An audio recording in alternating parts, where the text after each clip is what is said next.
This is Sleepy Science Explained. It's good to have you here. So, let's stay close to home for once and wonder about the body you are resting in right now. It carries you through every day and asks for nothing. The heart keeps its beat. The lungs fill and empty. You yawn, you hiccup, you blush, and no one can fully say why. We have mapped the body down to its smallest parts. We have watched single cells at work under glass. And still, some of the plainest things it does each day slip past our best answers. The real wonder is not the rare illness or the strange case. It is how much of the ordinary body stays quietly unexplained. So the question we will hold gently is a simple one. Why does the body do its everyday work in ways science still cannot fully explain? We will walk the honest edge of what we know and let the rest stay open. If this kind of quiet suits you, a soft subscribe helps another restless, curious mind find its way here. And I am always a little curious where in the world you are listening from. Now settle in. Let your shoulders soften and your eyes grow heavy. We will begin close to the skin, with a heart that never asks for rest. The human heart beats all day without a moment's rest. It presses in about once a second. That comes to near 100,000 beats between one sunrise and the next. Over a long life, it adds up to more than 2 billion. Each squeeze pushes a small cup of blood out into the body.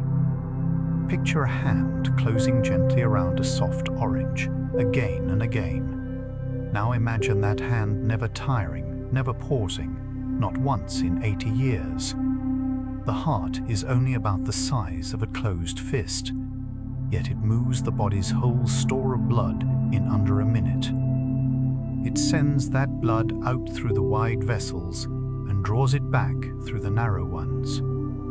It has its own small spark of electricity to set the pace. A patch of cells near the top fires first, and the rest follow in order. So the beat begins inside the heart itself, not in the brain. That is why a heart lifted from the chest can go on beating for a while on its own. It keeps its time through waking and through sleep, through every meal and every worry. Nothing has to wind it or switch it on. It simply started before birth and has not stopped since. A quiet drum, keeping time beneath everything. Laid end to end, the body's blood vessels would reach far past the horizon. Most of them are tiny, thinner than a hair, too small to see. They branch again and again, from wide tubes near the heart to fine threads in the skin. If all of them were unwound and laid in a single line, they would run for tens of thousands of miles. That is enough to wrap around the whole planet more than twice. Yet the entire network folds neatly inside one person. Blood moves through this maze in a steady loop, out and back. The wide vessels carry it away from the heart under a strong push. The narrow ones bring it home again, slow and quiet. In the smallest of all, red cells pass in single file, one behind the other. Some passages are so fine that a cell bends its shape to slip through. There, pressed close to the wall, each cell hands off its oxygen. Then it turns for home and starts the round again. The heart keeps this whole river moving without pause, all life long. A single drop can make the full loop in about a minute. And all of it runs unseen, a hand's width beneath the skin, a world of small roads hidden under the skin. The body builds millions of fresh cells every second of the day. Old cells wear out and are quietly cleared away. New ones take their place before anything seems to change. In the time it takes to read this line, millions have been born. Most of them are blood cells, made deep inside the bones. The soft marrow there works like a busy factory that never closes. It turns out red cells, white cells, and tiny menders for wounds. The lining of the gut is replaced every few days as well. The skin renews itself over the span of about a month. The cells of the tongue and mouth are swapped out just as fast, so the body worn today is not quite the one from last year. It is more like a river than a stone. The shape stays the same while the matter keeps flowing through. Bit by bit, the old is carried off and the new laid down. A cut heals, a scrape fills in, all by this same steady making. Nearly all of it happens without a sound and without notice, always rebuilding quietly while the body rests. The skin is the largest organ the body owns. Spread flat, it would cover about the size of a small door. It weighs more than the brain and more than the liver. Every day it sheds tiny flakes of worn cells, far too small to see. Much of the soft dust in a still room was once skin. In a year, a person lets go of about a pound of it. Underneath, a fresh layer is always rising to take its place. The whole outer skin is replaced about once a month. It holds warmth in and keeps water from leaking out. It guards the soft body from the rough world outside. It blocks much of the sun and many germs before they can enter. It also feels the lightest touch, a breeze, a drop of rain. Millions of tiny sensors sit just below the surface. They send word to the brain faster than a blink. Warm and cold, smooth and rough, all are read here. So the skin is both a wall and a window at once. A quiet coat, worn and remade without end. The whole skeleton slowly rebuilds itself over about 10 years. Bone looks still and dry, but it is living tissue laced with blood. Small crews of cells work inside it all the time. One kind clears away old bone, grain by grain. Another kind lays down fresh bone in its place. Bit by bit, the frame the body stands on is swapped out and renewed. Given enough years, almost every part of it is replaced. It is a little like a stone bridge, mended so often that no first stone is left. Yet the bridge stands the whole time, holding its shape. Bone also stores minerals the body needs and lends them out when asked. When the blood runs low on a mineral, the bones quietly release some. And deep in the larger bones, marrow keeps making blood. Weight and use make bone thicken where the strain falls. Rest and stillness let it thin again. So, the skeleton is not a dead scaffold at all. It is a slow, living thing, always at work beneath the flesh. An old frame made new without notice. Something as plain as a yawn has no settled answer behind it. It looks simple, a slow, wide breath with a stretch behind it. But the reason it happens has stayed just out of reach. One idea says a yawn helps cool the brain a touch. Another says it stirs the body awake when attention starts to fade. Neither has closed the case. Stranger still is how a yawn spreads from one person to the next. See someone yawn or even read the word, and the urge can rise. Dogs sometimes yawn when their owners do. Even a baby in the womb has been seen to yawn long before there is anyone to copy. So it is not only about being tired or bored. It may be many small things at once, tangled together. A yawn can be measured to the second, yet the why keeps slipping away. Every person on earth does it, many times a day. And still the plain, wide breath keeps its own counsel. For now, that plain, wide breath keeps its secret. Unfolded, the lungs would spread across a startlingly wide floor. They are not simple bags of air. Inside, they branch into millions of tiny pockets, like a tree turned to foam. If every pocket were opened and laid flat, the surface would cover about half a tennis court. All of that is packed inside the chest, behind the ribs. This huge folded surface is where the trade happens. Fresh air gives up its oxygen, and the blood carries it off. Used air takes on what the body lets go and leaves on the next breath. The person breathes about 20,000 times a day without counting one. The main muscle for it sits below the lungs, flat and wide. It pulls down to draw air in, then eases up to let it go. The ribs lift and settle with each breath to help. Most of the time, none of this is felt at all. The breath goes on through sleep, through talk, through every quiet hour, a whole forest of air folded in the chest. The brain is a small organ that drinks a large share of the body's fuel. It weighs only about 3 pounds, near a 50th of a grown body. Yet it uses close to a fifth of all the energy the body burns. Even at rest, it hums along, never fully off, and it runs on very little power, all told. The whole thinking machine works on about 20 watts. That is less than the small bulb in a bedside lamp. On that faint trickle, it holds a lifetime of memories. It moves the hands, reads these words, and turns them to meaning. No machine yet built matches that for so slight a cost. Blood brings it a steady stream of sugar and oxygen. It has no way to store much fuel of its own, so it leans on that stream from one moment to the next. Cut the flow for even a little while, and thought begins to slip. A dim, quiet lamp, lighting a whole inner world. A signal can race along a nerve faster than a car on a highway. When a hand touches something warm, word of it flies to the brain. The fastest nerves carry their message at well over 200 miles an hour. That is quicker than most trains and many small planes. The signal is a small pulse of electricity, passed cell to cell.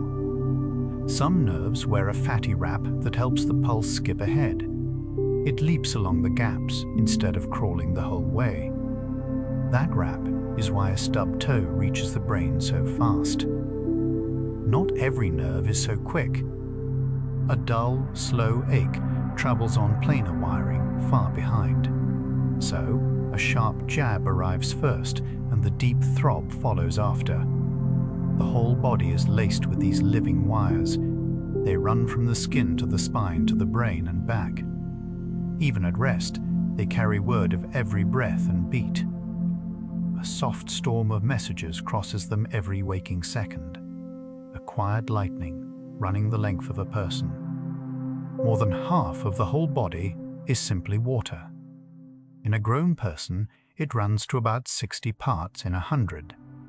It fills the blood and cushions the brain and soft organs. It sits inside every cell, holding each one full and firm. Think of a grape, plump with juice, beside a dried raisin. A well-watered cell is the grape, round and working. The raisin is what a lack of water looks like. Water carries food and warmth from place to place inside. It lets the blood flow thin enough to reach the smallest vessels. It also helps cool the body, rising as sweat when the heat climbs. It bathes the eyes and lines the lungs and joints. Babies are even more watery than grown folk. The share of water slowly drops across a lifetime. Every cell floats in it and is mostly made of it. So in a real way, a person is a shaped pool of warm water kept in motion. Mostly water, quietly holding a shape. A hiccup serves no purpose that anyone has been able to name. It is a sudden catch of the breathing muscle below the lungs. The muscle jerks down, air rushes in, and a small flap in the throat snaps shut. That snap makes the little sound we all know. Hiccups can come from eating fast, from laughing, from a cold drink. But why the body does this at all is still not clear. It seems to help nothing and mean nothing. One idea reaches far back, to a time before life left the water. The same nerve path is used by tadpoles to pump water past their gills.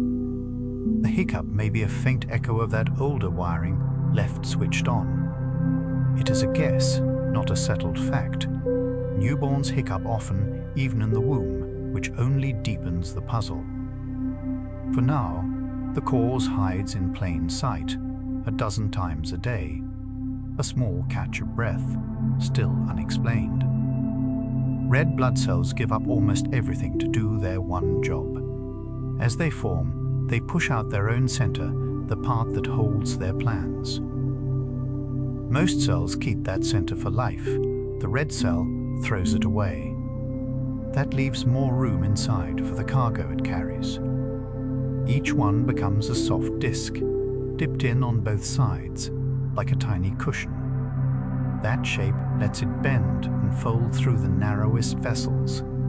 It fills with the red stuff that grabs oxygen and lets it go again. A single red cell lives only about 4 months on the job. In that time, it makes the full body loop tens of thousands of times. It travels many miles inside its short life. Worn out at last, it is broken down and its parts saved for later. The marrow is already making the next ones to take its place. Millions form each second, day and night, without pause. Small carriers, spending themselves on every breath. The stomach holds acid strong enough to bite through tough food. It is close in strength to the acid in a car battery. By rights, that would burn the stomach itself, and it could. So the stomach guards against its own tool. It coats its inside with a thick layer of slick mucus. That soft lining takes the sting and keeps the acid off the wall. And the wall does not last forever under such heat. The lining is worn away and made fresh every few days. So the stomach is always resurfacing itself, like a road crew that never rests. The acid helps break meals into pieces small enough to use. It also kills off many of the germs that ride in on food. It flows only when a meal calls for it, then quiets again. All of this happens quietly, a few inches below the ribs. Meal after meal, year after year, the little furnace holds. A small furnace, lined and relined without pores. The gut carries a nerve web so rich it is called a second brain. Wrapped around the long tube of the belly are hundreds of millions of nerve cells. That is more than the whole brain of a mouse holds. This web can work on its own, without waiting for word from the head. It handles the slow push of food along the gut, step by step. It can keep that rhythm going even when cut off from the brain above. The two brains talk all the time through a long, wandering nerve. Most of the chatter runs upward, from gut to head, not the other way. That may be part of why feelings seem to settle in the belly. A knot of worry, a flutter of nerves, a sense that something is off. The gut makes many of the same messengers the brain uses. It runs its slow work whether the body wakes or rests. It listens and speaks in its own quiet tongue. A second mind, murmuring low in the belly. The body is home to about as many tiny lives as it has cells of its own. Trillions of bacteria and other small beings live upon it. Most of them dwell in the gut, a crowded, unseen city. Counted up, they nearly match the number of the body's own cells. Together they weigh a few pounds, close to the weight of the brain. Far from being only unwelcome, many of them earn their keep. They help break down food the body cannot handle alone. They make small amounts of things the body needs. They crowd out worse guests that would do harm. Each person's mix is a little different, almost like a fingerprint. It shifts with what is eaten and where a person lives. Newborns pick up their first settlers in their earliest days, so no one is truly a single creature. Each of us is more of a shared house quietly full. A crowd of small lives carried wherever we go. Every night, the mind spins whole worlds, and no one is sure why. Faces, places, and stories rise and fade, then are mostly gone by waking. Science can watch the brain light up while it happens. But what dreams are for is still an open question. One idea says they help sort and file the day's memories. Another says they let the mind rehearse worries in a safe, dim room. A third wonders if they are only sparks, a side effect of a resting brain. None of these has settled the matter. We are not even sure why so many dreams slip away on waking. The stories feel vivid, then dissolve like breath on glass. The dreamer believes it fully until the moment of waking. Nearly every person alive does this, over and over. Even many animals seem to dream, twitching in their sleep. And still, the plainest question keeps its own counsel. A private theatre, running for no clear reason. Ounce for ounce, bone can bear a load that would crush plain steel.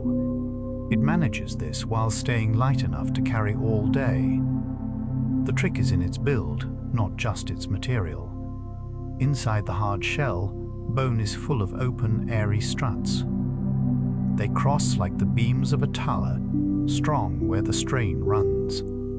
This lets a bone be firm and light at once, like a good bridge. The long bone in the thigh is the strongest in the body. It can hold many times a person's weight before it fails. Bone also gives a little understrain and springs back, rather than snapping. That slight bend is part of what keeps it whole under a blow. Where a break does happen, the body knits it whole again. Few of our own machines can mend themselves that way. It is living tissue, fed by its own small vessels.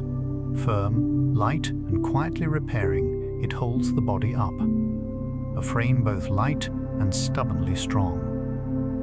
A newborn baby has far more bones than a grown person does. A baby starts with around 300 separate pieces.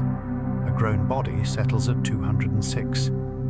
The extra pieces do not vanish, they simply join together. Soft, bendy zones between them slowly turn to hard bone. Many small bones fuse into single, larger ones as a child grows. The skull is soft in spots at first, with gaps that let it flex. That give helps the head pass into the world and leaves room to grow. Those gaps slowly close over the first couple of years. In the same way, the spine and hips knit their parts into fewer bones. A baby's bones are bendier too and harder to break. They stiffen and harden through the years of growing up. So growing up is partly a long joining together. The count of bones goes down as the body rises up. Many small pieces, slowly becoming one frame. Every fingerprint is its own design, shared with no one else on Earth. The tiny ridges on the fingertips form long before birth. They take shape in the womb, pressed by the flow of the growing skin. Even twins who share the same plans do not share the same prints. Small stirrings in the warm dark nudge each ridge its own way. Once set, the pattern holds for the whole of a life.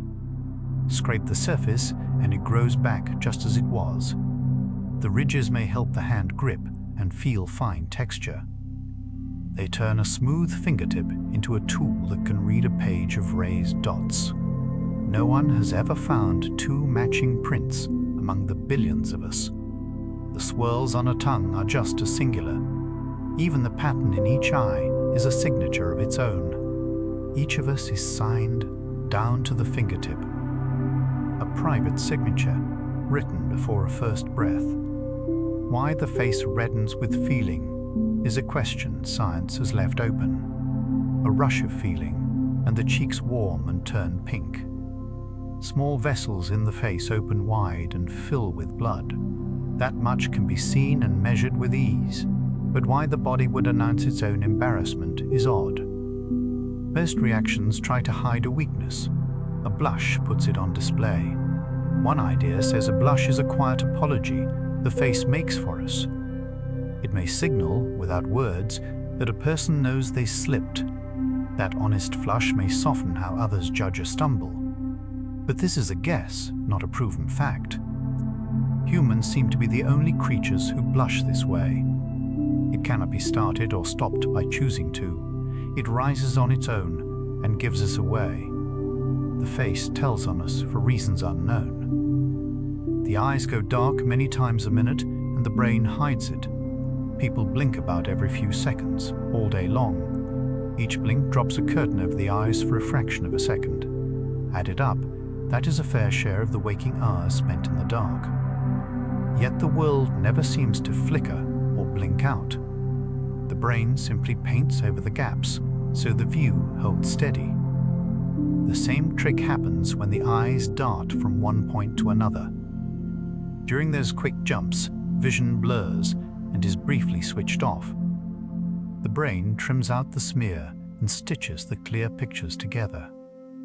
In a mirror, a glance from one eye to the other never catches the eyes in motion. The movement is real, but the brain edits it away before it is noticed. Even a blink tends to fall in the small pauses of attention. So the smooth scene in front of us is partly a quiet fiction, kindly made. A steady view, stitched over many small blackouts. Each eye has a hole in its view, and it goes unseen. Where the nerve leaves the back of the eye, there are no light sensors. That patch is blind, a small gap in what each eye takes in. Yet no one notices a dark hole floating in the world. One eye covers for the other, filling what its partner misses. And even with one eye shut, the gap does not show. The brain guesses what belongs there and paints it in. If a spot sits in the blind patch, the brain may simply erase it. It fills the space with whatever surrounds it, grass, wall, or sky. The blind spot can be found with a dot on paper and one eye covered. Slide the page until the dot quietly winks out of view. It is still there. The eye just stopped reporting it. The brain would rather invent a little than show a hole. So part of what we see is not seen at all, only supposed. A small gap in sight, gently painted over. Soak the hands a while, and the fingertips pucker into ridges. For a long time, this seemed simple, the skin drinking up water. But the truth appears stranger than that. The wrinkling is run by the nerves, not by soaking alone. When a nerve to the hand is cut, those fingers no longer wrinkle. So the body is choosing to do it on purpose. One idea says the wrinkles work like the tread on a tire. The little channels may let water drain off, so wet things grip better. A few small tests hint the pruned fingers hold slick objects more surely. Others have looked again and found no clear gain at all. So the case is far from closed. It may be a handy trick left from our past, or a plain side effect dressed up. The wrinkles fade again within minutes of drying. For now, both answers remain on the table. Wet fingers wrinkle by design, though no one is sure why. The old drawing of a tongue split into taste zones is simply wrong. Many of us learned it in school. Sweet at the tip, bitter at the back, sour along the sides. It looked tidy, and it stuck. But a closer look took it apart. Taste buds for every flavor are spread across the whole tongue. Each small bud can pick up sweet, sour, salt, bitter, and the savory taste too. Some spots are a touch more keen to one flavor than another. The difference is slight, nothing like a sharp map with borders. The neat picture came from a mix-up in reading old results, passed on for years. A single error, copied into books, outlived the truth. The savory taste was only named much later, and it too is felt all over. So there is no corner of the tongue that only tastes sweet. The whole surface joins in with every bite. One tongue tasting it all at once. Why some people favor the left hand has never been fully settled. About 1 in 10 leans that way. The pattern shows up early, even before a child can walk. Babies in the womb have been seen to favor one thumb to suck, so the leaning is said long before school or teaching. It runs a little in families, so the plans we inherit play a part. But no single cause has been pinned down. Many small threads seem to weave together, not one clear switch. The two sides of the brain divide their labor, and hand choice may follow that split. Why the split tips left in some and right in most stays unclear. Left-handers have lived in every land and every age. Old tools and cave art show about the same share as today. So it is common, ancient, and still not explained. A quiet leaning chosen before we are born. Nails grow all through life, slowly, and never quite evenly. A fingernail creeps out about 1/8 of an inch a month. That is close to the pace at which the moon drifts from the earth. Toenails go slower still, at about half that rate. The nail is made of the same tough stuff as hair. It is not alive at the tip, only the root, tucked under the skin, is growing. That is why a trim does not hurt at all. Nails on the busier hand tend to grow a shade faster. Warmth and use seem to nudge them along. They grow a little quicker in warm weather than in cold. A nail is a small shield for the soft tip of a finger or toe. It also helps the fingers pick up tiny things and feel fine edges. It presses back against a touch so the tip can feel more. A small shield, always inching forward. Try hard enough and the nose begins to run. The two are plumbed together. At the inner corner of each eye sits a tiny drain. Tears normally trickle through it down a short tube into the nose. The small wash of tears keeps the eyes clean and smooth all day. When crying floods the eyes, the drain cannot keep up. Some tears spill down the cheeks, the rest pour into the nose. There they mix with the usual damp and start to drip. That is the whole secret of the runny nose that comes with weeping. The body makes a few kinds of tears, as it happens. One kind simply keeps the eye wet and smooth. One washes out grit and stinging fumes. And one comes with strong feeling. They look alike, but each is mixed for its own quiet task. Tears take a hidden path out through the nose. Weeping from feeling is a plain human act that science cannot fully account for. Many animals make tears to clean and guard the eye. But crying from sorrow or joy seems to be ours alone. Why water spills from the eyes at a feeling is a real puzzle. One idea says the tears are a signal others can read. A wet face asks for comfort without a single word. Another notes that feeling, tears, carry a slightly different mix than plain ones. Some think weeping helps the body settle after a wave of feeling. None of this is settled. We cannot yet say what such tears are truly for. They come at grief and at great gladness both, which only deepens the puzzle. A newborn cries without tears at first. They arrive weeks later. So the tie between feeling and water runs deep and stays open. The eyes weep at feeling, for reasons still open.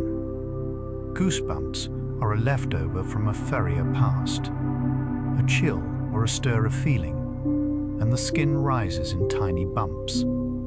Each bump is a small muscle tugging a single hair upright. In an animal with thick fur, this puffs the coat up. A puffed coat traps warm air and makes the beast look larger. For us, with our thin cover, it does almost nothing useful. The hairs stand, but there is no coat to fluff, so we are left with the gesture and none of the gain. It fires at cold and also at music, fear or awe. That is the old machinery, switched on by feeling as well as chill. The bumps cannot be raised by wishing them up. They come on their own, a faint echo of our animal kin. Even the word for them borrows a plucked bird's skin. Small hills on the skin, raised by an old habit. For some people, a piece of music sends a shiver down the spine. The skin prickles, the hairs lift, a wave passes through the chest. Not everyone feels it, and no one feels it on command. Why sound moves the body this way is not fully known. It often strikes at a turn in the music, a swell, or a sudden hush. The brain's reward centers light up in the same moment. One idea ties the chill to surprise, a break from what the ear expected. Another links it to deep feeling, the same paths stirred by love or loss. People who feel it strongly may simply have richer wiring between hearing and feeling. But the full reason stays open. It is a small, private storm set off by nothing that can be held. The same song may move one person and pass another by. A shiver from mere sound, not fully understood. The body is a little taller after lying down than after a day upright. Between the bones of the spine sit soft, springy pads. Through the day, standing and walking press down on them. Slowly, they give up a little water and flatten by a hair. By the end of a long day, the spine has shrunk by close to half an inch. A stretch lying flat lets the pads drink the water back. They swell to full again, and the lost height returns. So each of us rises and settles by a small measure over and over. Astronauts show the same thing, only more so. With no weight pulling on the spine, the pads spread out. Some come home a couple of inches taller for a while. Back under gravity, they soon settle to their old height. A body is never quite one fixed size. Taller after rest, shorter after standing, always shifting. A single scent can pull back a whole moment from years ago. Warm bread, cut grass, an old book, and suddenly the mind is elsewhere. Smell has a shorter path to memory than the other senses do. Signals from the nose reach straight into the brain's older, deeper parts. Those are the very rooms where feeling and memory are kept. Sight and sound take a longer way around before they arrive, so a smell can open a locked door that a photo cannot. The memory it brings often comes soaked in feeling, not just fact. It may be dim on details, yet strong on mood.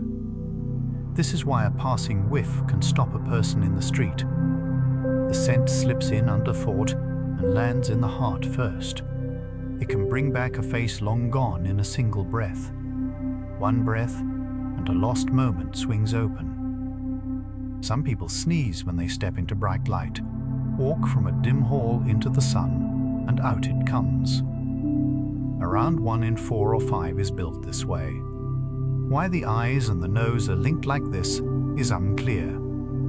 The nerve that carries light and the nerve that sparks a sneeze run close together. One idea says a strong flash of light spills over onto the sneeze path. The wires may simply be crossed, just a touch. It runs in families, so the wiring is passed down. But the real reason stays open. It does no harm and serves no purpose anyone can find. It is a small quirk, common yet unexplained. Some people sneeze once, others several times in a row. The light hits and the body answers with a sneeze. Bright light, a sudden sneeze, and no clear why. The mouth quietly makes a small bucket of spit each day. Over a day, it adds up to a couple of pints. Tucked around the mouth are several glands that keep it flowing. Most of the time, it is swallowed without a thought. Saliva does more than wet the mouth. It begins to break down food before it even leaves the tongue. It carries a mild cleaner that guards the teeth through the day. It helps with taste, since flavor needs a little damp to reach the buds. It also keeps the mouth from cracking and stinging. The flow slows during sleep, which is why the mouth feels dry on waking. The mere thought of a loved food can start it running early. It washes the mouth clean between one meal and the next. A quiet spring in the mouth, always at work. For a long time, the appendix seemed a part with no purpose. It is a small, closed pouch where the large gut begins. People once called it a useless leftover from an older diet. It can be removed, and life goes on with no clear loss. So it was written off as spare. but a newer idea gives it a possible job. It may be a safe house for the gut's helpful bacteria. After an illness sweeps the gut clean, the helpers return in time. The pouch, tucked off to the side, could hold a starter batch to reseed the crowd. Some evidence fits this picture, some does not. It remains an argument, not a closed case. So the small pouch may be idle, or a quiet storeroom. We are still not sure which is true. A little pouch, its true use still debated. The liver can rebuild itself in a way few organs can. It is the body's great workshop, with hundreds of tasks. It sorts what comes in from food and clears waste from the blood. It stores fuel and makes many of the parts the body needs, and it can grow back after a large piece is lost. Take away a good share, and the rest can swell to fill the gap. Over weeks, it can return to near its full size. This is why a living person can give part of a liver to another. Both pieces grow, in the giver and in the one who receives. Few other organs manage such a feat. A cup bone knits and skin closes, but the liver truly regrows. It also warms the blood and helps it clot when needed. It is patient, steady work done without a sound. A workshop that rebuilds its own walls. We spend a third of life asleep and still cannot fully say why. Every animal studied seems to need some form of rest. Go without sleep and the body and mind soon suffer. So sleep is clearly not a mere habit, it is a deep need. Yet the plain question of what it is for stays open. One idea says, sleep lets the brain tidy and store the day. In studies of mice, narrow spaces in the brain seem to widen in sleep and fluid drifts through. That gentle flow may carry off the small litter the day of thinking leaves. Whether a human brain does just the same is much harder to see. Others say sleep saves energy, or mends the body, or all of these at once. No single answer has closed the case. Even the simplest creatures rest, which makes the riddle older than us. We lie down each night on trust and rise renewed, not fully knowing why. A nightly need we still cannot explain. The hardest thing the body makes covers the teeth, and it never grows back. Tooth enamel is harder than bone, harder than most stone. It is that hard for a reason, since it grinds food every day for a lifetime. It has almost no living cells inside it once it is formed. That is what makes it so hard, and also its weak point. A living tissue can heal, enamel cannot. Once a piece is worn or chipped away, the body cannot lay down more. Bone mends, skin closes, but enamel is a one-time gift. The body finishes it before the teeth even come in. From then on, it will serve for as long as a person lives. It is a thin, glassy shield over the softer tooth beneath. Under it lies the living part, which can ache when the shield wears thin. The one part that cannot heal itself. The tiny buds that let us taste are swapped out again and again. Scattered over the tongue are thousands of small taste buds. Each holds a cluster of cells that sample every bite. Those cells lead a short, hard life.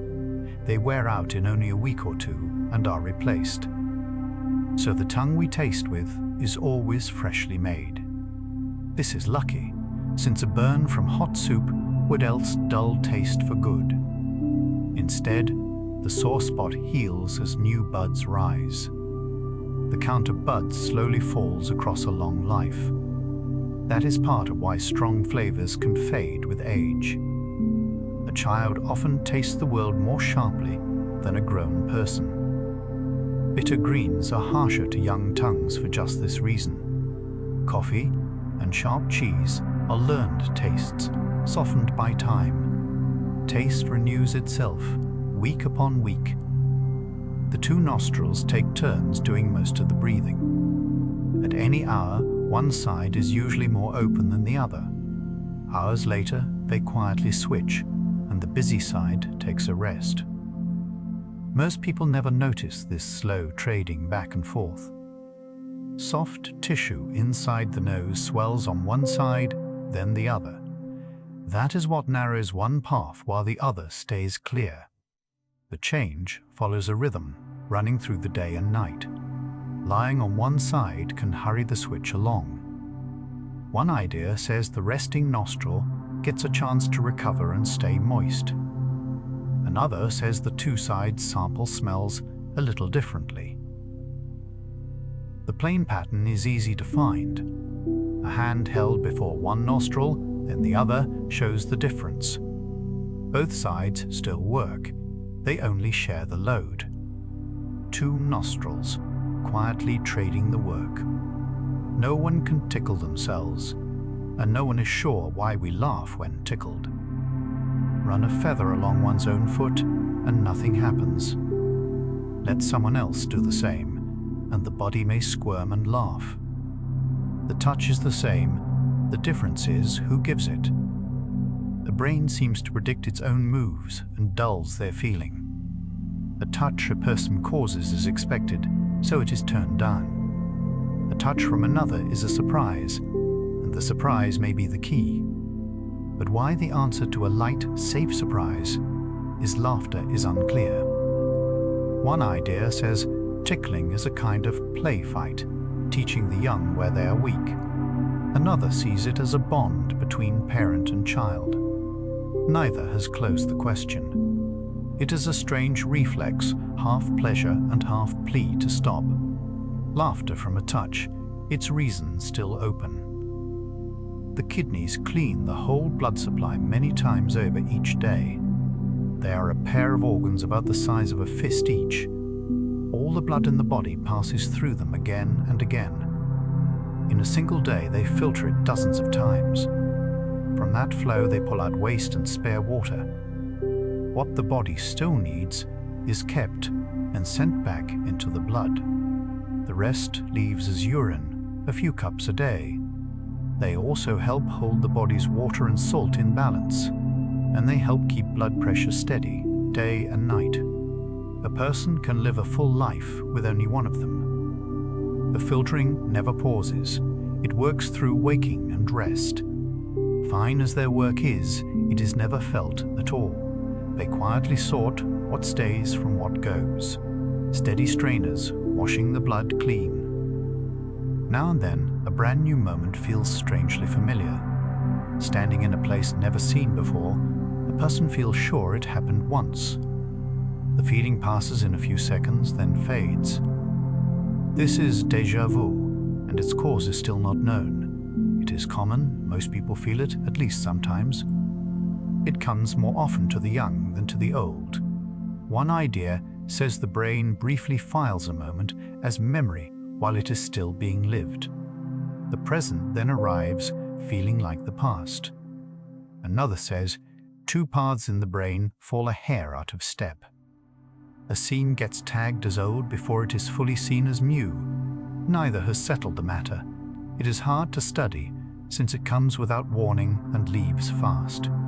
So the small ghost of memory keeps its own counsel. A new moment, wearing the face of an old one. Deep in the bones, a soft factory makes blood without stopping. The marrow inside the larger bones is where blood cells are born. It turns out red cells to carry breath and white cells to guard the body.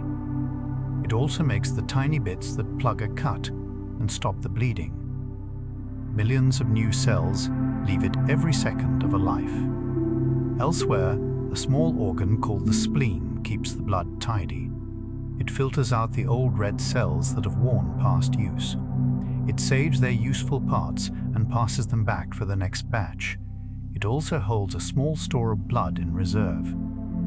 And it helps the body spot and fight off certain germs. Between the marrow and the spleen, blood is made and mended at once. Nothing about it ever pauses, waking or sleeping. Blood born in the bones, cleaned close by. The human body gives off a faint light, far too dim to see. As the body burns fuel, its cells cast off a whisper of glow. This light is real, but it is 1,000 times too weak for the eye. Special cameras in a dark room have caught it. The glow rises and falls across the day, brightest in the afternoon. The face tends to shine a touch more than the rest.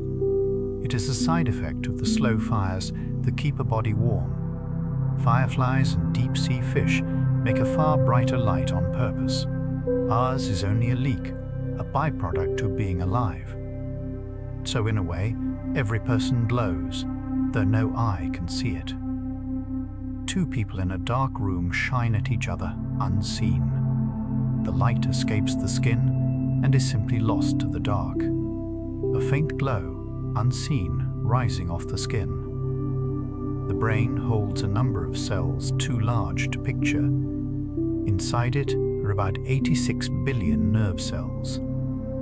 That is more than 10 times the count of all people on Earth. Each one can reach out and touch thousands of its neighbors. Together, they form trillions of tiny links. Counted one per second, those links would outlast a whole lifetime. Through this web run the soft storms of thought. A memory, a face, a word is a pattern lit across it. No single cell holds an idea. The pattern is spread wide. Signals hop from cell to cell across small gaps. Each hop is a little pulse, part chemical and part electric. The web rewires itself a little with each new thing learned. All of it fits inside a space smaller than 2 cupped hands, and it runs on the power of a dim bulb. More links than seconds in a life. Most of the body is swapped out, but some cells stay for life. Skin and gut renew in days, bone over years. Yet many of the brain's nerve cells are present from the very start. The ones in the thinking layers largely last the whole way through. They are not replaced the way blood or skin cells are. So a memory can rest in cells as old as the person who holds it. This is part of why the brain is guarded so well. It sits in a hard case, wrapped in fluid, fed with care. A few corners of the brain do grow fresh cells through life, but most of the great web is a lifelong keepsake. The cells change and rewire, yet the same cells remain. In a real way, part of a person is never remade. It simply grows and holds. Some cells stay a whole life through. The brain feels pain for the whole body, yet feels none of its own. It is the place where every ache is finally noticed. A stubbed toe, a burned hand, all are read here. But the brain tissue itself has no pain sensors inside it. A surgeon can touch the living brain, and the person feels nothing there. This is why some brain surgery is done while the person is awake. They can talk and answer while the work goes on. The ache of a headache comes from around the brain, not the brain itself. It rises from vessels, muscles, and the wrapping that holds the brain. So the organ that knows all our pain is numb to the knife. It maps the hurt of every other part and stays quiet on its own. It reads the fire of a burn, yet cannot feel a touch upon itself. A strange gap in an otherwise watchful thing. The idea of being left-brained or right-brained is a tidy myth.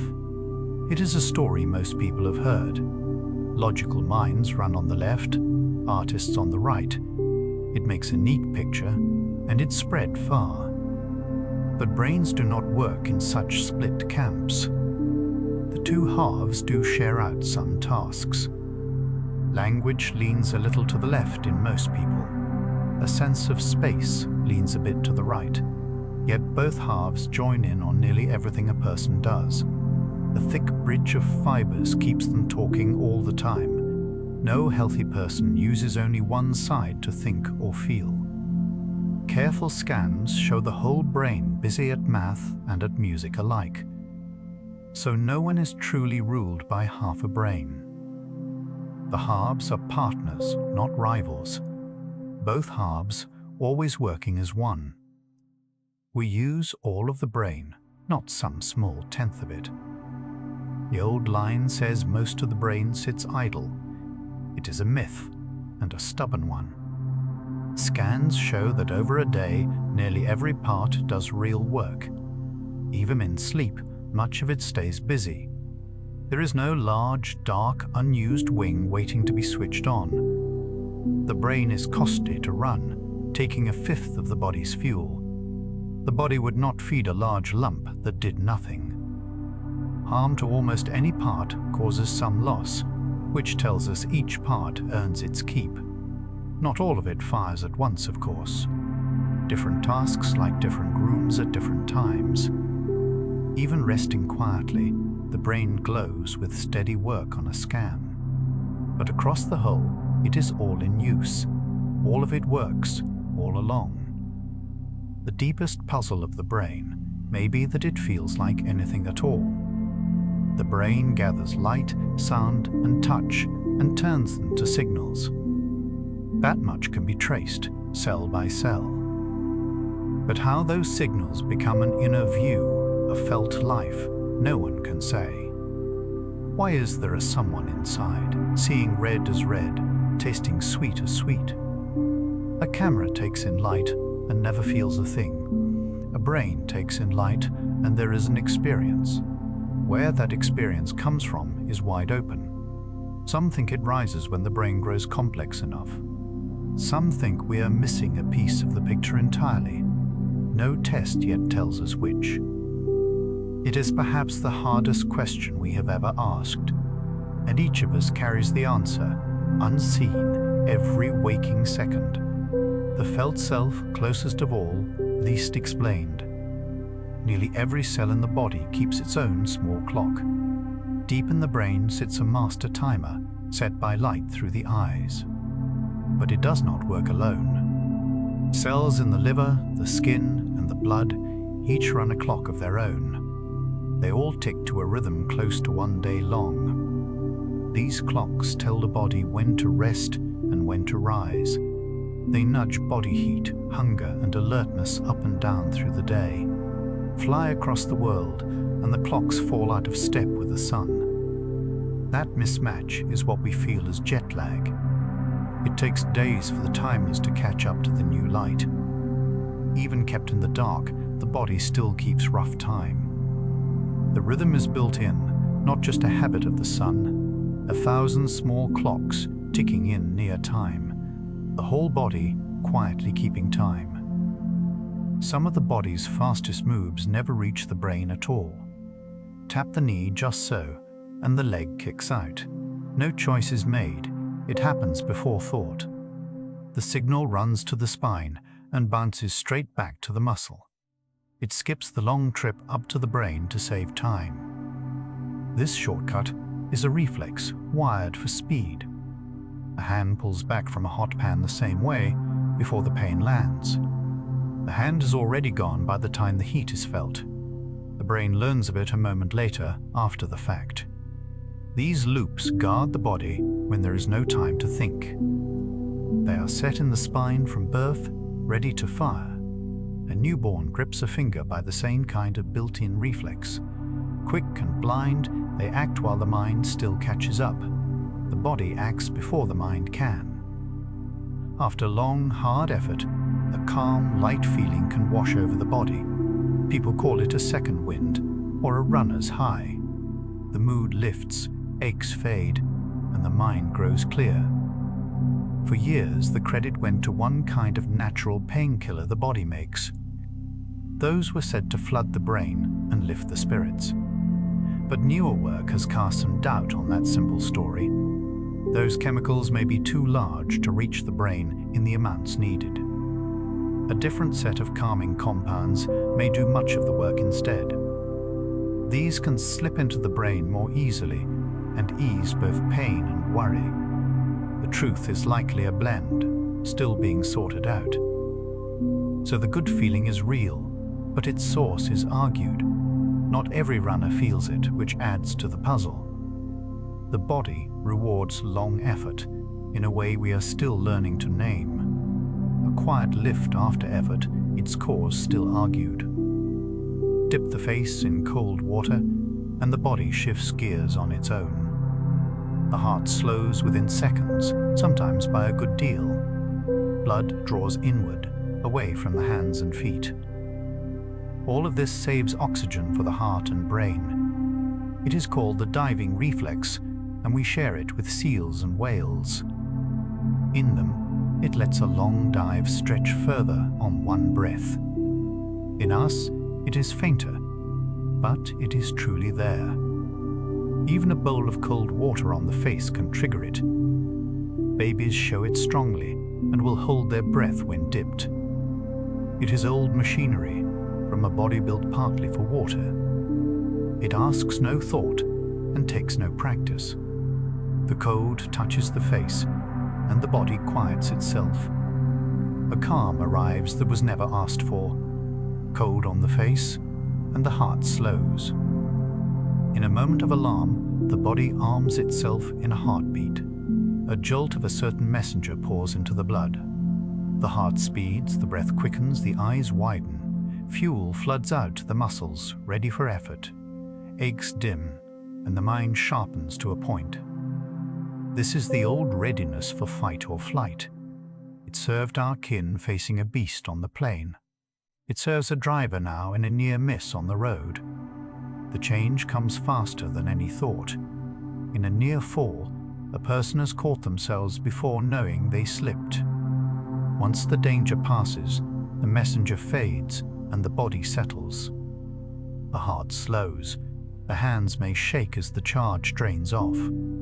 A whole body primed and released in seconds, ready in an instant, then let go. Sometimes a plain sugar pill can ease a real ache, and no one fully knows why. Give a person a harmless pill and tell them it helps. For many, the pain truly softens, even with nothing active inside. This is the placebo effect, and it is measured, not imagined. The relief shows up in the body, not just the report. The brain seems able to dim its own signals of pain when it expects to feel better. Belief alone can shift what the body feels. It even works for some when they know the pill is empty, which deepens the puzzle. The care, the ritual, the hope, all seem to play a part. But the full path from expectation to relief is not mapped. It shows how tangled the mind and body truly are. A kind word can ease a pain no drug has touched. A thought can reach down and change the flesh by means we barely grasp. A hope, and the body answers, no one quite sure how. The body can learn a move so well that it seems to remember on its own. Tie a shoe, ride a bike, play a scale. At first, each step takes thought and care. With practice, the whole run of moves grows smooth and sure. We call this muscle memory, though the muscles hold no memory. The learning lives in the brain and the nerves, not the arm. Paths in the brain grow stronger each time a move is repeated. Soon the pattern fires cleanly, with little thought needed. The hand seems to know the way by itself. This is why an old skill can return after years away. The path was worn deep and never fully faded. The muscle only obeys, the memory sits above it. A rider who has not ridden in years still finds the balance.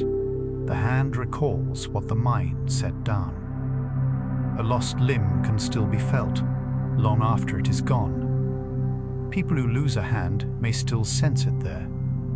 It can seem to itch, to clench, even to ache. This is the phantom limb, and it is common. The limb is gone, but its map in the brain remains. That map does not vanish when the arm does. It keeps sending and waiting for signals that no longer come, so the brain still feels a hand that is not there. Nearby maps may bleed into the empty one over time. A touch on the cheek can then feel like a touch on the missing hand. The body keeps a picture of itself, drawn in the brain. When the flesh changes, the picture is slow to catch up. The felt body and the real body are not quite the same. A hand, long gone, still faintly felt. A rush of nerves can be felt right in the pit of the stomach. Before a test or a first meeting, the belly flutters. We call it butterflies, and it is real, not just a figure of speech. When alarm rises, the body pulls blood from the gut toward the muscles. The gut, run by its own web of nerves, feels the change. That shift may be the flutter we notice. The long nerve between gut and brain carries the message both ways, so worry in the head can stir the belly, and the belly can talk back. Why feeling lands so often in the gut is still being worked out. Some think the gut's own nerves add to the mood we feel. The tie is clear. The full reason is not. A hunch felt in the belly may be older than words. Nerves felt in the belly, not fully understood. Deep in each ear are tiny loops that tell the body which way is up. There are 3 small tubes, curved and filled with fluid. As the head turns, the fluid sloshes and tiny hairs bend. Those bends tell the brain how the head is moving. The 3 tubes sit at angles, so they catch every kind of turn. This is how a person keeps their feet without watching them. Spin in a circle and stop, and the fluid keeps swirling a moment. The brain reads that is still turning, and the room seems to spin. That is dizziness, a mismatch between the ear and the eye. The same loops are why some feel sick in a rocking boat. The eyes say still, the ears say moving. The brain grows confused. A tiny C in the head keeps the body upright, small loops of fluid holding the body steady. Hearing rests on a few thousand tiny hairs that cannot grow back. Coiled in the ear is a small spiral shaped like a shell.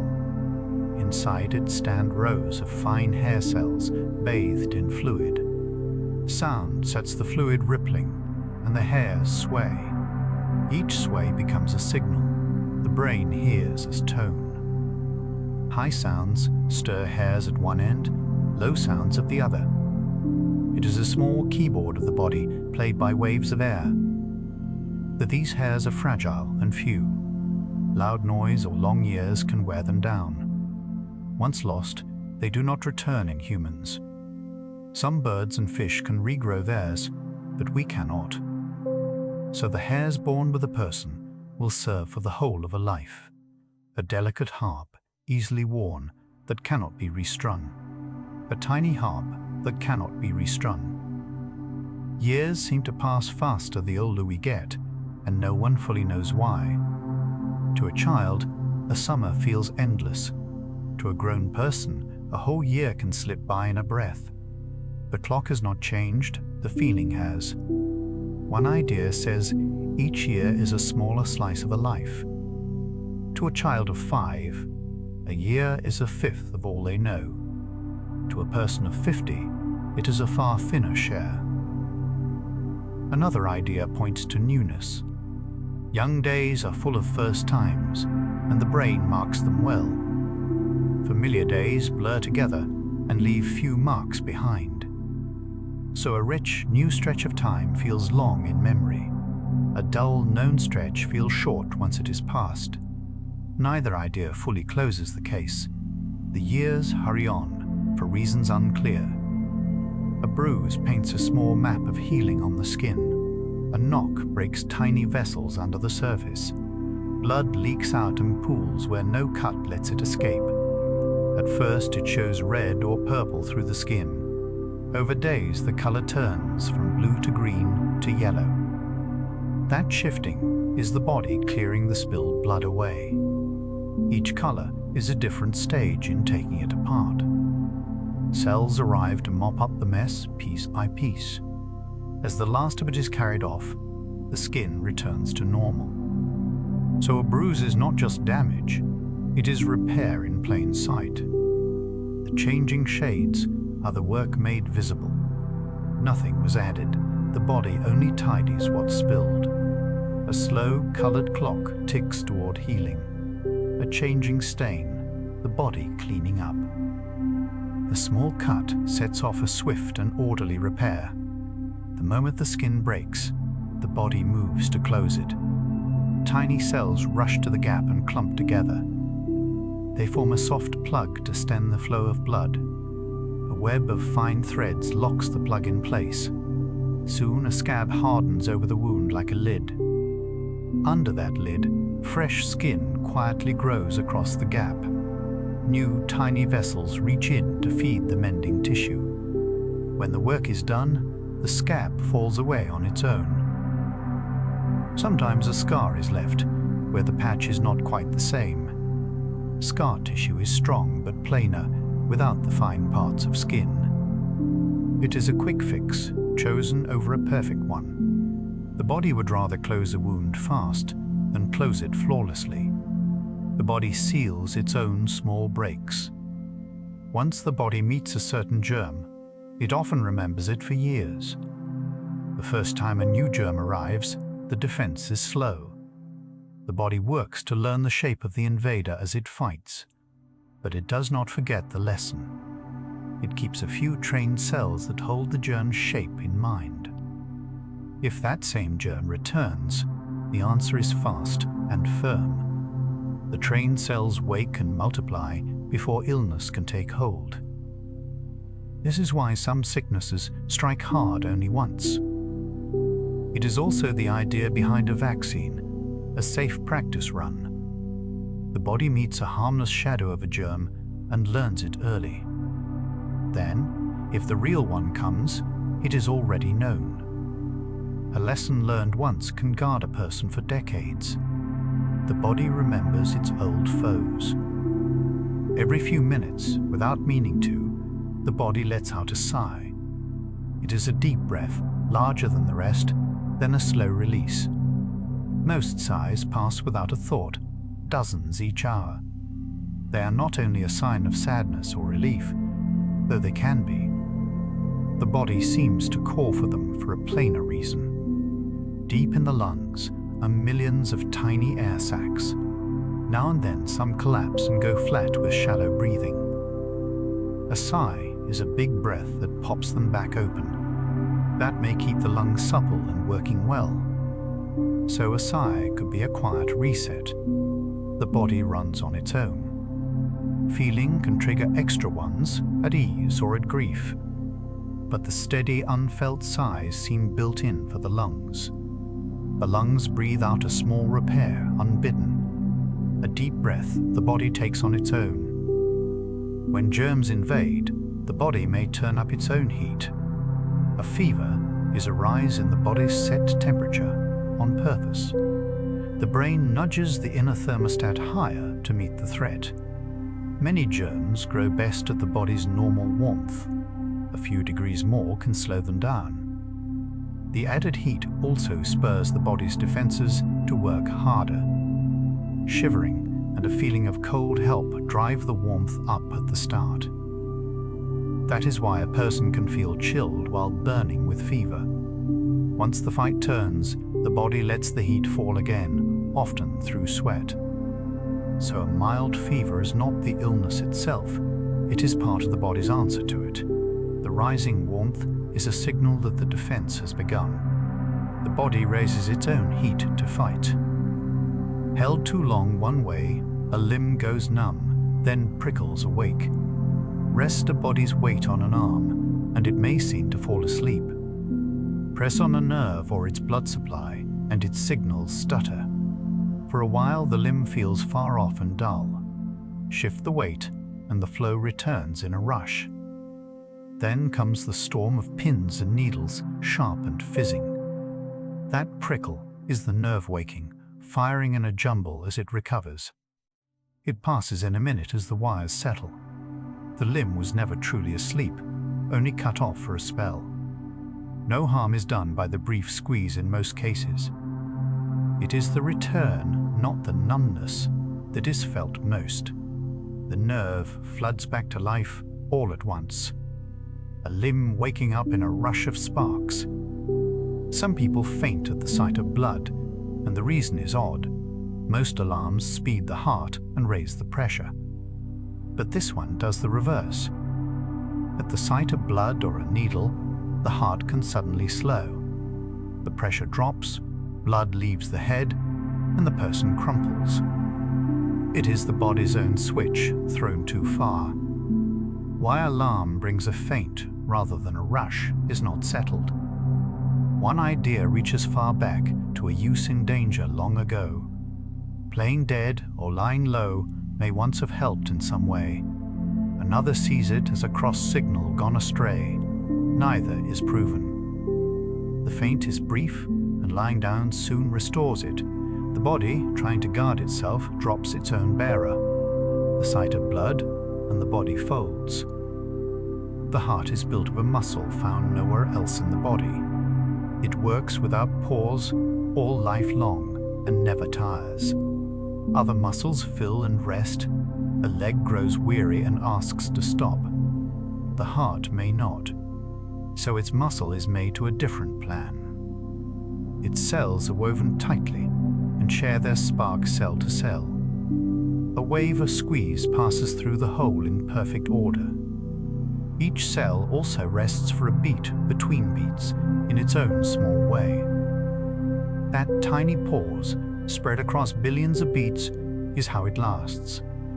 Cut off from the body, a piece of heart muscle can still twitch on its own. It carries its own rhythm inside each cell. No leg or arm could ever keep such tireless time, built to work and never rest. The muscles that move the eyes are among the busiest in the body. 6 small muscles steer each eye. They tug it left and right, up and down in fine, quick jerks. All day the eyes flick from point to point, dozens of times a minute. Even in sleep, during dreams, they dart behind closed lids. These muscles act faster than almost any others we have. They can shift the gaze in a fraction of a blink, and they rarely tire, working from waking to sleep. Reading a line of text, the eyes hop in small jumps. Between each jump, they pause to take a snapshot. The leaps go unfelt. Only the steady scene remains. Small, swift, and tireless, they steer a whole view of the world. Quick eyes, always on the move. For its size, the muscle that closes the jaw is a marvel of force. It is the muscle in the cheek that clenches the teeth. Weighed against its size, it may be the strongest in the body. Together, the jaw muscles can bite down with the weight of a small child. The teeth themselves keep the body from using all that force at once. This power is for grinding tough food day after day. It works every meal without complaint. Some other muscles are larger, but few pull so hard for their bulk. Which muscle is truly strongest depends on how it is measured. A firm ridge rises at the cheek when the teeth clench. Small and quiet, yet built for real force. A small muscle with a mighty grip. The tongue is often called the strongest muscle, but that is not so. It is strong for its size and works hard all day. It shapes each word and pushes every bite toward the throat. It never seems to tire, which may be how the myth began. But it is not one muscle, it is a bundle of 8. And it cannot lift or pull the way a leg or jaw can. Call it the strongest, and the claim falls apart. The jaw pulls harder, the legs carry a whole body's weight. The tongue's gift is not raw force, but fine, endless control. It moves in small, exact ways, thousands of times a day. Skilled and tireless, yes. Strongest, no. Not the strongest, only the most nimble. Blood comes in a few main types, and why we differ is not fully clear. Small markers sit on the surface of each red cell. The pattern of those markers sets a person's blood type. It matters greatly when blood is shared between people. Mix the wrong types, and the body attacks the new blood as a stranger. so the markers are matched with care before any transfer. But why humans carry several types at all is still argued. One idea says different types once guarded against different illnesses. A type that fended off one disease might have spread in some lands. Another says it is partly chance, held over from long ago. A type is set at birth and holds for the whole of a life. A few kinds of blood, and no clear why. A newborn arrives with a set of reflexes already switched on. Brush a baby's cheek and it turns to seek, ready to feed. Press a palm and the tiny fingers curl into a firm grip. Hold a baby upright with feet on a surface and the legs make stepping moves. Startle it and the arms fling wide, then draw back in. None of these are learned, all are built in from the start. They come from deep old parts of the growing brain. Over the first months, many of them fade as the brain matures. The grip loosens, the stepping stops, replaced by moves the baby learns. The grip is strong enough that it may echo a young ape clinging to its mother. Old wiring present from the very first day. Born already knowing a few small moves. Humans are the bare-skinned ape, and why we lost our fur is still argued. Our nearest kin wear thick coats.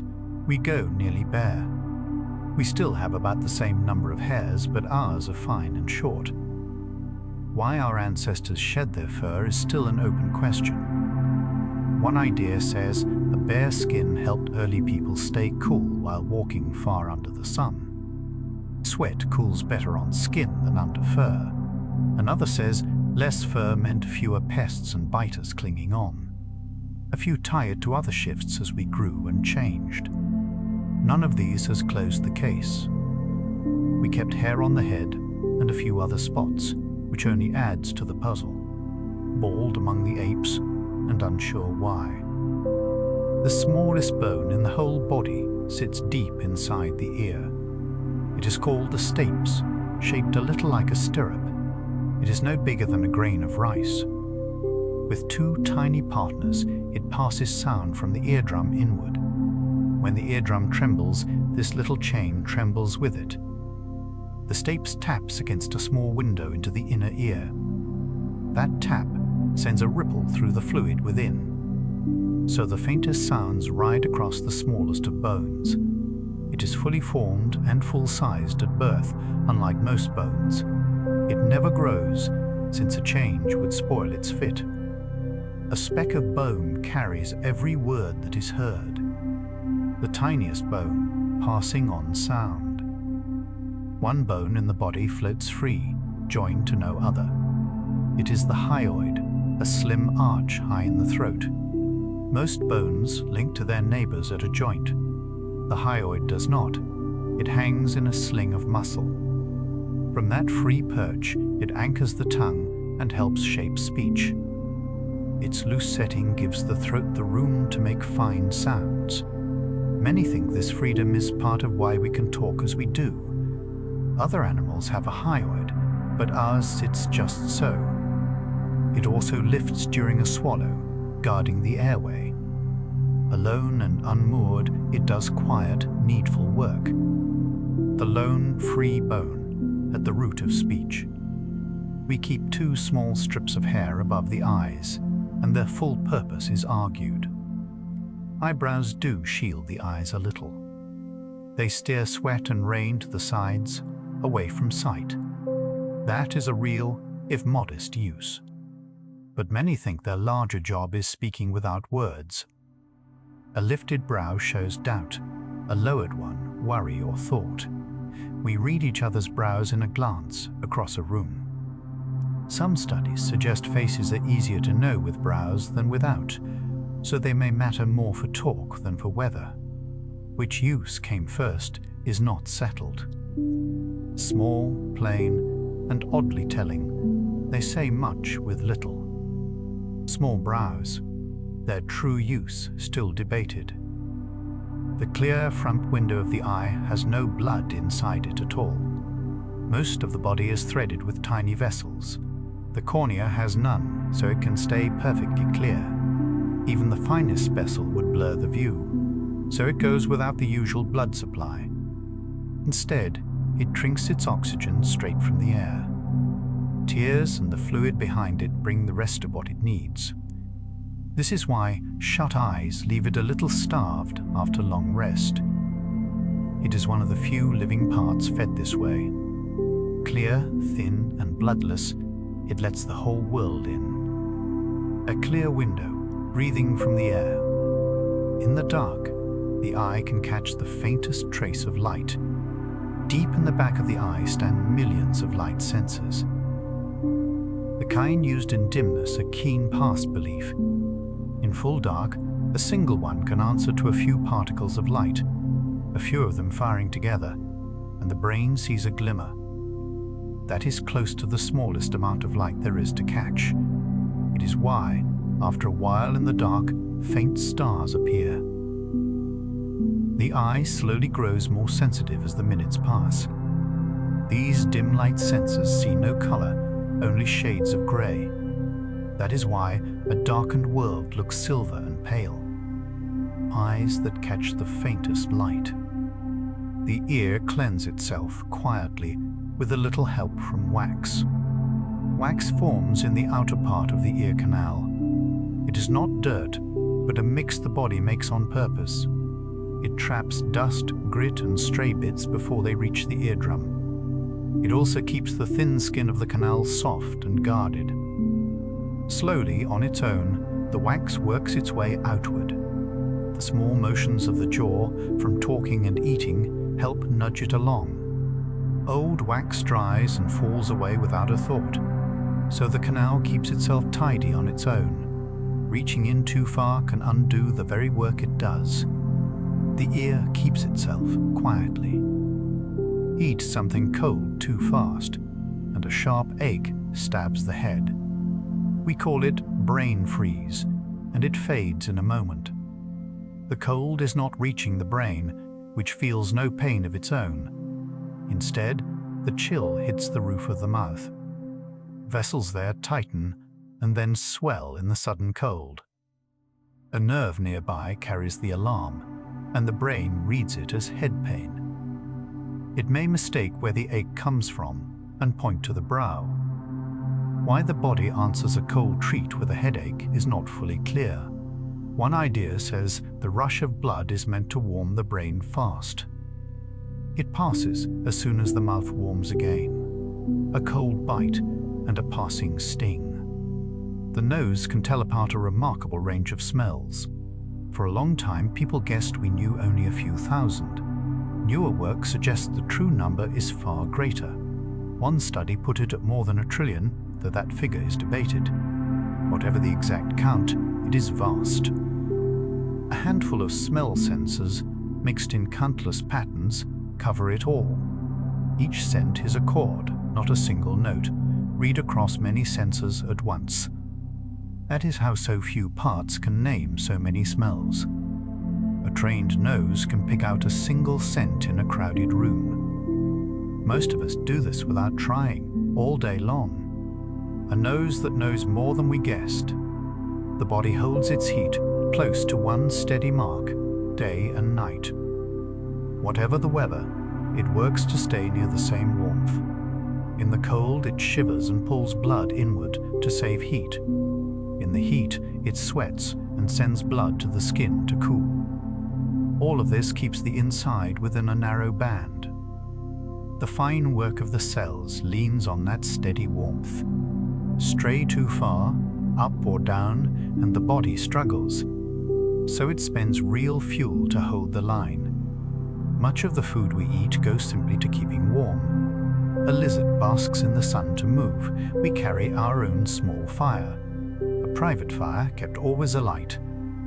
The old mark for normal body heat may be a little too high. For ages, one number stood for a healthy warmth. It came from readings gathered long ago. But newer, wider readings hint that we run a touch cooler now. The average today seems to sit a bit below the famous figure. Why this shift has happened is argued. One idea says less illness in daily life has cooled us slightly. Another questions the old thermometers and how readings were taken. It may be a real change or a fix to an old era. Body heat also swings through the day, lower before waking, higher toward evening. So there is no one true number for everyone. Normal warmth, quietly redrawn. The stomach and gut rumble, and it is not only hunger. That low growl comes from the muscular squeeze of the gut. Between meals, the gut runs a slow, sweeping wave. It pushes leftover food, fluid, and air along the tube. Air and liquid tumbling in a near-empty gut make the sound. When the belly is empty, the walls are close, so the noise carries more. That is why a growl seems louder when a person is hungry, but the gut rumbles even on a full stomach more softly. The sweeping wave is a kind of housekeeping between meals. It clears the way for what comes next. The belly's low song, mostly housekeeping. Bodies grow old, and why we age at all is still not fully understood. Cells divide and mend for years, then slowly falter. The skin thins, wounds heal slower, and repairs fall behind. But the root cause of aging is not settled. One idea says small errors pile up in the cells over time. Another says the body is simply built to run for a season, not forever. Some point to the slow wear of the parts that copy our cells. Others suspect many causes braided together. No single answer has closed the question. A few creatures seem to barely age at all, which only deepens it. Growing old, the reason's still open. At the ends of our inner threads sit small caps that wear with time. Every cell holds long strands that carry its plans. The tips of those strands are capped to keep them from fraying. Each time a cell divides, the caps grow a little shorter. It is a bit like the plastic tip on a shoelace, worn down with use. When the caps run too short, the cell stops dividing. So the caps act like a slow counter on a cell's life. This is one thread in the long story of aging. A few cells can rebuild their caps and keep going. Most cannot, and slowly reach their limit. Tiny caps quietly counting down. Inside a single cell lies a thread almost too long to believe. Uncoiled, the strands in one cell reach about 2 yards. Every cell holds its own full copy, and a body holds trillions of cells. Stretch all those threads end to end, they would run far beyond the sun. All of it is folded into spaces too small to see, wound tight again and again until it fits. The whole plan of a person, tucked in each speck, written in a code just 4 letters long, the same few letters spelling all of life. Each cell reads only the pages it needs. And somehow, from that folded thread, a whole body rises. Whole worlds of thread, folded small. Each breath drawn in has traveled the whole world. Air mixes and drifts across the years. The breath taken now holds atoms breathed long ago. Some pass through forests, oceans, and far lands. A few may have moved through people long gone. Nothing in the air is truly new. It is borrowed, again and again, breath to breath. Taken in for a moment, then given back. The world breathes through us and moves on. Each breath ties us to every other. The same air will drift on to someone not yet born. A borrowed breath, older than we know. See someone scratch, and another's skin may itch. Even the thought of it can start the urge. An itch can spread from one person to the next. Why it catches this way is not fully known. The urge seems to leap by sight alone. A scratch brings us more relief, then often more itch. Even the plain reason we itch is not settled. It may warn the skin of pests or harm, but much about the itch stays open. It travels between us like a yawn, a small, catching riddle right on the skin, an itch that spreads and no clear why. Most of what the body is made of is newly built. Cells wear out and are replaced, part by part. Over the years, much of the body is remade. Its very stuff keeps flowing through and out. The person here now is not last year's quite, yet it feels like one steady self all along. The pattern holds while the parts move on. Like a candle flame, always here, never the same. It is more a shape than a fixed thing. The river stays, the water keeps moving. What lasts is the form, not the matter. Ever the same, ever remade. Every cell carries the very same set of plans. Yet a bone cell and a blood cell differ greatly. One is hard, one flows. One bends light in the eye, one guards a wound. All read the same book, but different pages. Each switches on only the parts it needs. So one plan becomes a whole varied body. A single recipe cooked 1,000 ways. From one set of words, 100 kinds of cell. How each cell knows its part is still being traced. And yet, from one page turned, a whole organ takes shape. One book, read into many forms. Deep, dreamless sleep leaves no trace at all. Hours pass, and they feel like nothing. There is no story, no time, no self. Then waking comes, and the night is gone. Where does the self go in that gap? No one can fully say. The brain stays busy, yet no one seems home. It is the nearest thing to a pause in being, and it comes to each of us each night. We cross it and remember nothing at all. A small dark rest in the middle of a life, a gap in time, unremembered. The fingertips are among the body's finest feelers. Packed under the skin are countless tiny sensors. They read the faintest ridge or edge. A fingertip can feel a bump too small to see. It can tell two close points apart, a hair's width away. This is how fingers read raised dots as words. The lips and tongue are keen this way too. The back, by contrast, feels only broadly. So touch is sharp in some spots, soft in others. Much of the map is crowded onto the hands. They know the world by its finest grain. Fingertips that read the smallest things. The stuff of the body was made in the stars. Long ago, stars forged the heavier bits of matter. The iron in our blood was born in that fire. The calcium in our bones came the same way. When old stars died, they scattered it wide.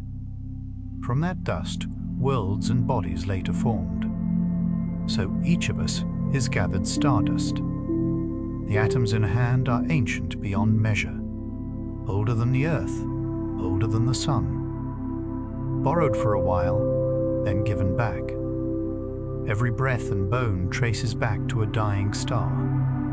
Stardust, resting in a body.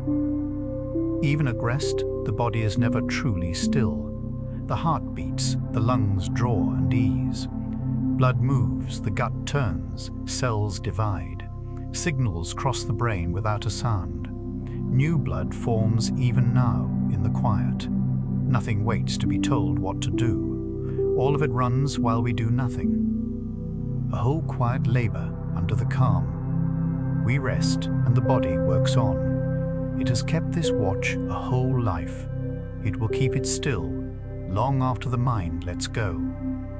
At rest and still at work.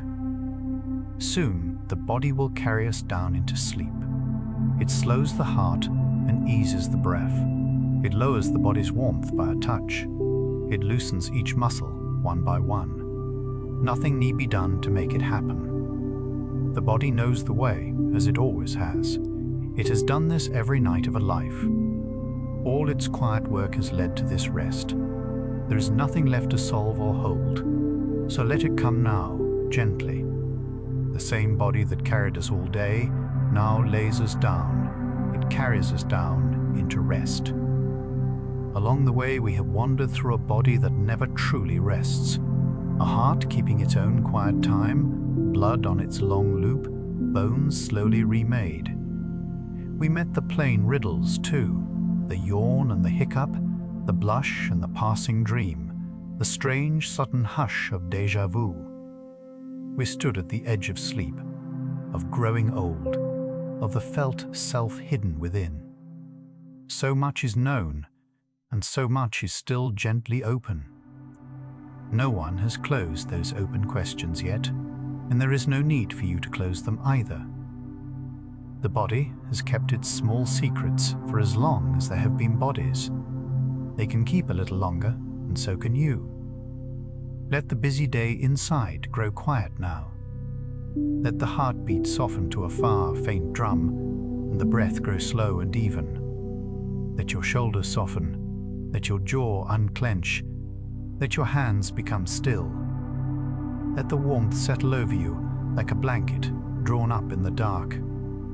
Whenever you wake, a like or a quiet word below tells us you would like more of these calm hours. And that is how we learn to make the next one gentler. Another gentle wonder waits on the screen whenever you are ready, though there is no need to reach for it now. Let the questions stay open and let yourself rest. Sleep well now.